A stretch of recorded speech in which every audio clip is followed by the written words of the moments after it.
Pues muchas gracias, profesor Velarde. Muchas gracias también a Miguel Marín, que ha querido contar conmigo para esta edición del campus, en que tantos años hemos participado desde otro lado. Y yo, como creo que lo más divertido de este tipo de debate suelen ser las preguntas y el turno de preguntas, vamos a intentar acortar por mi parte al máximo posible la intervención para dejar algo de tiempo para que podáis preguntar, ¿no? La pregunta de si esto es una crisis global o no, yo creo que tiene una perspectiva más clara en estos momentos. Yo creo que pudo ser una crisis global, llegó a ser una crisis global, pero hace algún tiempo que ha empezado a dejar de ser una crisis global. Es hasta cierto punto una crisis norteamericana y sobre todo una crisis europea. Cuando uno se monta en un avión y empieza a salir por ahí, se da cuenta de que Perú está creciendo al 7%, Colombia está creciendo al 6%, hoy México está creciendo al 4%, China sigue creciendo por encima del 7%, la India está creciendo por encima del 6%. En muchas áreas del mundo la palabra crisis no se pronuncia porque o bien ya no existe o simplemente nunca han llegado a sentir sus efectos. Probablemente el año 2008 fue un año en el que más o menos todo el mundo se dio cuenta de que había algo parecido a una crisis. En muchos países esto simplemente supuso una desaceleración del crecimiento. Países que crecían al 5 se pusieron a crecer al 3, pero de pronto han vuelto a recuperar su crecimiento, y lo que desde Europa nos parece una crisis mundial, cuando uno sale un poquito de Europa se da cuenta de que no es una crisis tan mundial, sino que es una crisis muy genuinamente europea, aunque en Estados Unidos siguen también preocupados porque la economía no crece más allá del 2%, son incapaces de crear empleo neto, siguen teniendo tasas de paro cercanas al 9%, y eso en Estados Unidos es algo insoportable desde el punto de vista social, ¿no? Segundo, es una crisis que, como ocurre con los huracanes del Caribe, aquí se han contado, he puesto varios ejemplos, a mí me gusta también poner uno que utiliza mucho el presidente Aznar. Todos los años hay huracanes en el Caribe, y los huracanes empiezan en el Golfo de México, azotan en la costa de México, dejan daños, azotan Cuba y dejan todavía más daños, azotan Haití y destrozan todo a su paso, y luego llegan a la costa de Florida y en la costa de Florida no pasa absolutamente nada, y es el mismo huracán. La diferencia es que la costa de Florida está preparada para los huracanes y el resto de los países pues están cada uno menos preparado. Es decir, la misma crisis financiera puede provocar destrozos incalculables en algunos países y, sin embargo, apenas generar daños en otros.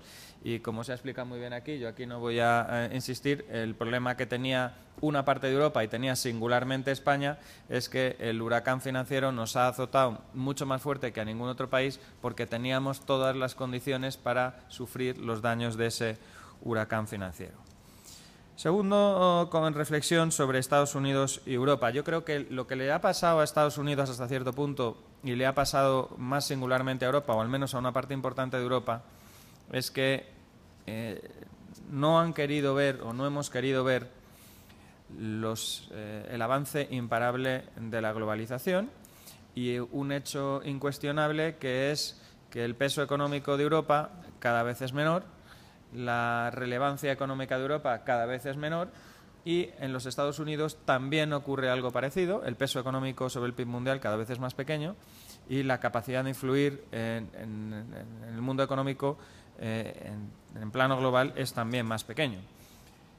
¿Qué es lo que ocurre? Que un país o un bloque económico que no es capaz de asimilar bien los efectos de la globalización y los efectos de perder relevancia económica, normalmente sufre peor los efectos de una crisis, porque la tentación de un país que tiene miedo, o un bloque económico que tiene miedo a la globalización, normalmente no es adaptarse mejor a la globalización o prepararse para la globalización, abriéndose más, haciendo reformas, siendo más flexible, sino que suelen surgir las tentaciones proteccionistas, que es tratar de proteger el status quo de los trabajadores en sectores industriales más expuestos a la globalización, mediante mecanismos que no solamente mejoran la situación, sino que la empeoran.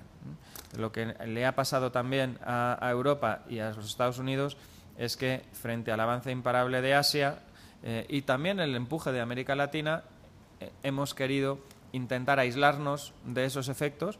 Es indudable que la industria china compite directamente con sectores industriales europeos y norteamericanos. En lugar de reconocer que tenemos que producir mejor, trabajar más horas o bajar más los salarios para poder mantener esa producción en España, pues hemos querido proteger a una parte de esa población a costa, o esa población empleada, a costa de hacer menos competitivo el sector y al final generar daños colaterales adicionales en esos sectores productivos.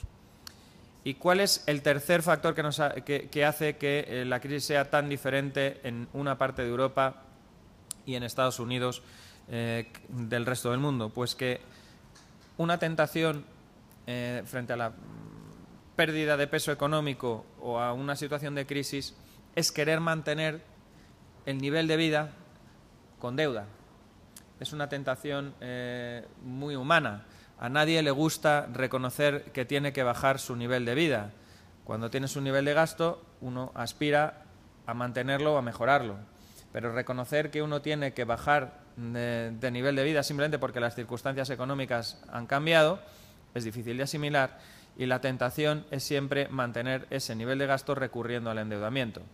Eso es lo que también nos ha pasado. En un momento dado hemos recurrido y seguimos recurriendo a mantener nuestro nivel de gasto recurriendo al endeudamiento.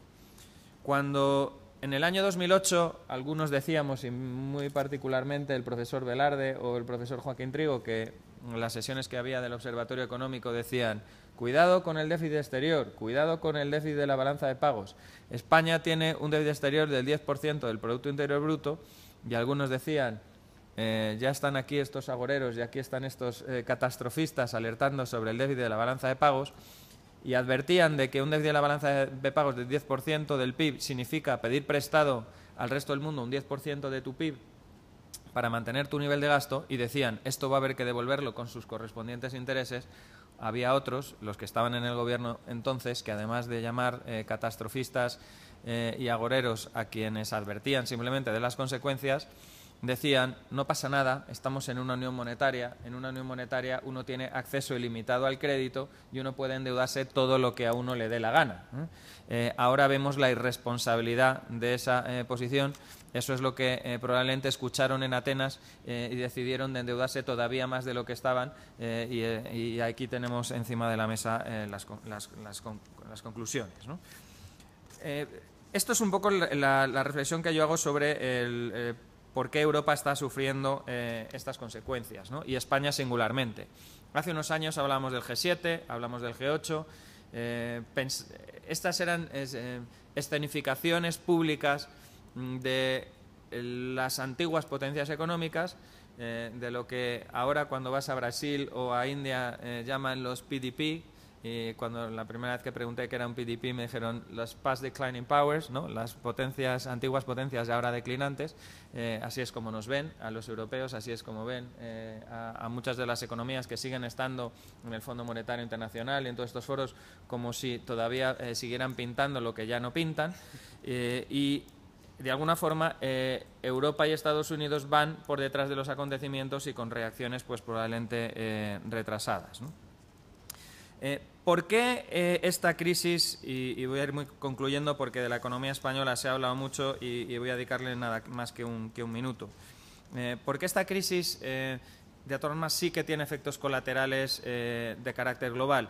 Pues porque probablemente no nos hemos dado cuenta de la intensidad de los flujos financieros, de las consecuencias que ha tenido la liberalización de los movimientos de capitales y de la liberalización del comercio mundial, que hace que, por ejemplo, una política monetaria expansiva en los Estados Unidos y en Europa genere burbujas financieras, no en Estados Unidos o en Europa, sino que puede estar generando burbujas financieras en Brasil, como de hecho está provocando burbujas financieras en Brasil, o como el efecto de una política monetaria expansiva puede generar una burbuja primero en España y esa misma política monetaria expansiva unos años después puede acabar a provocar esa misma burbuja o los inicios de esa misma burbuja financiera en otro país de la Unión Monetaria como es Alemania. Los alemanes están preocupados por el efecto de la política monetaria que lleva a cabo el Banco Central Europeo. A nosotros nos parece que es muy poco expansiva. En Alemania les parece que es tremendamente expansiva porque allí han empezado a subir los precios, porque allí han empezado a subir mucho los precios de los activos inmobiliarios y se dan cuenta de que la burbuja que en España se incubó en los años 2004-2005 y que luego estalló, puede estar comenzando a tener lugar en Alemania. Esto es lo que hace también que la política monetaria tenga que probablemente ser analizada no ya con criterios puramente nacionales o criterios de bloques monetarios, sino con criterios mucho más globales. Yo voy a terminar con alguna reflexión sobre España en estos momentos. España ha vivido muy por encima de sus posibilidades durante muchos años. Un 10% de endeudamiento externo significa que gastábamos un 10% más de lo que nos podíamos permitir. Eso es un déficit exterior del 10% del Producto Interior Bruto. Hemos acumulado un volumen de deuda enorme y ahora lo que ocurre es que hay que devolver esa deuda con sus correspondientes intereses, ¿no? Yo no voy a entrar en un análisis más técnico de la política económica, pero es evidente que España necesita en estos momentos producir más, trabajar mejor y gastar menos. España necesita, y siempre ha ocurrido en otros momentos de su historia, generar un superávit de la balanza de pagos, que no es otra cosa que la forma de empezar a devolver toda esa enorme deuda externa que tiene España en estos momentos. Y un superávit de la balanza de pagos es una cosa muy sencilla. Significa que gastas menos de lo que produces y, por tanto, para gastar menos de lo que produces, primero tienes que producir más y luego tienes que gastar menos. Y gastar menos significa ahorrar más. Es muy difícil explicar que tenemos incluso que probablemente retraer todavía más nuestro gasto interno para salir de la crisis.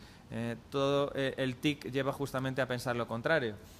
Tenemos el keynesianismo tan metido en el ADN, todos los que hemos pasado por cualquier escuela de economía, que pensamos que de esta crisis vamos a tener que salir gastando más. Probablemente en los próximos años no podemos salir sino gastando menos y produciendo más, que es la única forma de recuperar. Un comentario final.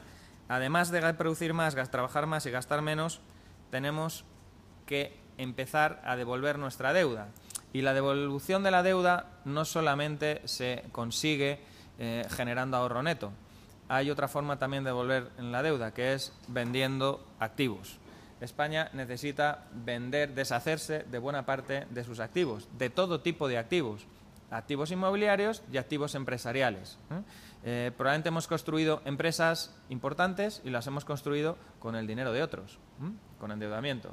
Y probablemente sea el momento también de reconocer que una forma de reducir ese endeudamiento es darles esas empresas o entregarles esas empresas que hemos construido y que no pasa nada porque en un momento dado muchas empresas que se han construido con dinero extranjero, pues en un momento dado pasen a ser gestionados por otros. No hay que tener miedo a la desinversión a través de la venta de activos inmobiliarios y también a través de activos empresariales.